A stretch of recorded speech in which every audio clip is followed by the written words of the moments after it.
Salam dəyərli tələbələr, hər vaxtınız xeyir. Olduqca yorğun, gərgin və stresli bir günün ardından yenidən sizlərləyəm.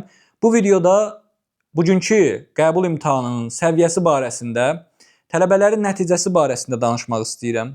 Bu hissəyə keçməmişdən əvvəl, bundan əvvəl günorta saatlarında Dövlət İmtahan Mərkəzinə bir müraciətim olmuşdu. Nə ilə bağlı? Bugünkü hava şəraiti ilə bağlı tələbələrimizin bir qismi imtahanda iştirak edə bilməmişdi. Çoxlu sayda müəllimlərdən və tələbələrdən də olduqca dəstək aldı həmin video və yenə də qeyd eləmək istəyirəm, həmin tələbələr magistr arzusu ilə bəziləri bir neçə aydır, bəziləri bir neçə ildir yaşayan tələbələrdir və səhər 6-dan, 7-dən evdən çıxıb imtahan binasına saat 11-ə qədər çatmayan tələbələrimiz var. Yəni o tələbələr olduqca belə deyək, əziyyətli, zəhmətli bir şərait altında imtahana hazırlaşmışdılar. Dövlət İmtahan Mərkəzindən bu barədə bir xəbər gözləyirik ki, ümid edirik ki, yaxşı bir xəbər olar sizlər üçün. Və indi isə keçmək istəyirəm bugünkü qəbul imtahanının səviyyəsinə. Niyə görə bundan danışacağam? Çünki balların enib qalxması barəsində də bəzi fikirlərimi demək istəyirəm. Əvvəlcə başlasaq məntiqdən. Məntiq keçən 4 imtahanda, hətta 5 imtahanda deyək, birinci cəhətdə nəzərə alsaq, demək olar ki, çətinlik səviyyəsinə görə çox bənzər idi bir-birinə.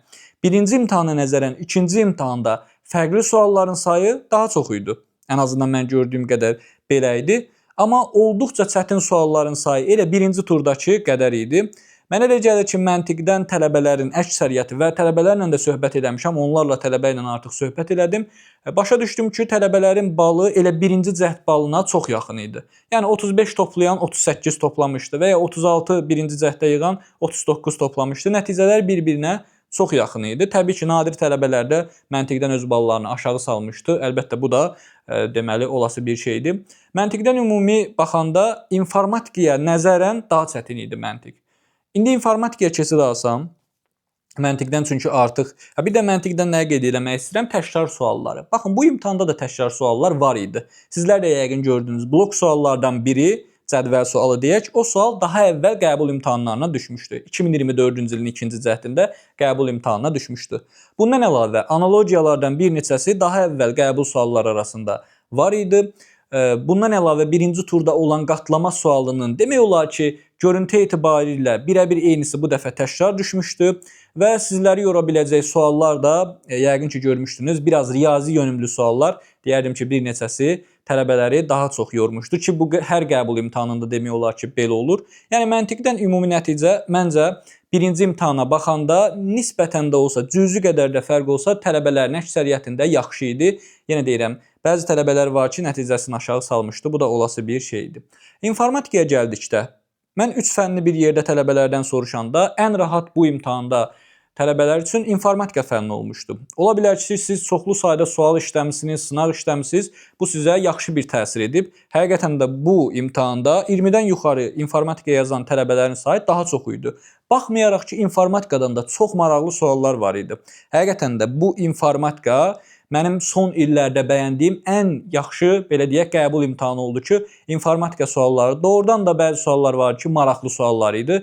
Tələbələri sadəcə nəzəri olaraq yox, həm də bir balaca beyin işlədən suallar da var idi. Düzdür, əzbər suallar da var, təbii ki, nəzəriyyədir çoxu. Amma həqiqətən də bu imtahanda çox keyfiyyətli suallar var idi informatikadan.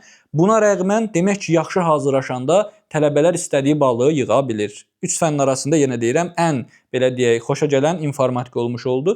Xarici dil barəsində bir fikir söyləməyəcəm, çünki xarici dildən belə baxıram ki, hər hansısa bir şikayətləri yoxdur. Yəni normalda da zaten birinci cəhddə də olmamışdı. Keçən il tələbələrdə olmuşdu, amma bu il tələbələrdə elə də ciddi narazıçılıq olmadı xarici dillər barəsində. Ümumi nəzərə alsaq, birinci imtahandakı toplanılan ballara çox yaxın bir ballar formalaşıb yenə də. Bu o deməkdir ki, ixtisas seçimi edən zaman siz çox rahatlıqla keçən ilin balına uyğun ixtisaslarınızı seçə biləcəksiniz. Çünki mən inanmıram ki, tələbələrlə də söhbət eləyirəm. Baxıram ki, həqiqətən də keçən il və bu ili müqayisə eləsək çox ciddi artım yoxdur. Nə də ciddi azalma yoxdur. Demək olar ki, elə ballar bu ilki kimi keçən il necə olubsa, bu ildə həmin formada formalaşacaq. Məsələn deyirəm, ekologiya mühəndisliyinin balı 53 olubsa, Çox güman ki, bu ildə 53, 54, 55 ya da 52 olacaq. Yəni inanmıram ki, birdən-birə hansısa bir ixtisas 10 bal, 6 bal, 7 bal artsın. Çox nadir ixtisas ola bilər ki, artsın. Bəzi ixtisaslarda da məncə enmələr daha çox olmuş olacaq. Odur ki, keçən ilin ballarına baxaraq çox rahatlıqla ixtisas seçimi edə biləcəksiniz. İxtisas seçimi barəsində hələ danışmaq istəmirəm, çünki iyul ayında olmuş olacaq. Amma ona qədər də təbii ki, sizlərlə yenə də videolar paylaşacağam ki, düzgün ixtisas seçimi edəsiniz. Həmçinin ixtisas seçimində də bacardığım qədər sizlərə kömək etməyə çalışacağam. Bu barədə də ətraflı videolarımız olmuş olacaq. Hələ ki, nə edirsiniz? Yenə deyirəm, çox gərgin, yorucu və stresli bir gün keçirdik. Tələbələr tərəfindən çoxlu sayda zənglər gəldi, müəllim imtahana buraxılmadıq. Bir qism tələbə, ümumiyyətlə bunu videonun əvvəlində desəydim daha yaxşı olardı. Tələbələrin bir qismi, yəni tamamilə islanmış bir vəziyyətdə imtahana girmişdi. Bəzi tələbələrdən çoxlu sayda mesaj alıram ki, yəni ayaqqabısına qədər deyir müəllim su idi və mən məcbur oldum imtahanda, yəni corabım yaş bir vəziyyətdə imtahan vermiş oldum. Şikayət kimi olmasa da, amma tələbələr tərəfindən deyilən bir şeydir. Bunu da buradan çatdırmaq istəyirəm. Bəzi imtahan otaqlarında, zallarında ümumiyyətlə işığın olmaması, demək olar ki, tamamilə qaranlıq bir vəziyyətdə tələbələrin bir neçəsi imtahan vermiş olmuşdular. Yəni, bax bu barədə çoxlu sayda mənə mesajlar gəlmiş olur. Deyərdim ki, yəqin ki, mən artıq 7-8 ilə yaxında müəllimlik eləyirəm və belə bir stresli, gərgin şəraitdə imtahan verən tələbələr olmamışdı. Yağış bir tərəfdən, tıxac bir tərəfdən və çoxlu sayda deyərdik ki, problemlər oldu bu gün. Buna rəğmən sizə gəlir, istədiyiniz bal toplamısınızsa, o zaman tək siz o həmin balı toplamamışsınız, həm də həqiqətən də bir qəhrəmanlıq göstərmişsiniz. İnşallah da bu zəhmətin sonucunda hər biriniz magistrada qazanarsınız və hələ ki məndən bu qədər. Siz də öz şərhlərinizi yaza bilərsiniz. Ümid eləyirəm ki, hər kəs öz istədiyi ixtisasda oxuya biləcək. Dinlədiyiniz üçün hər birinizə təşəkkür edirəm.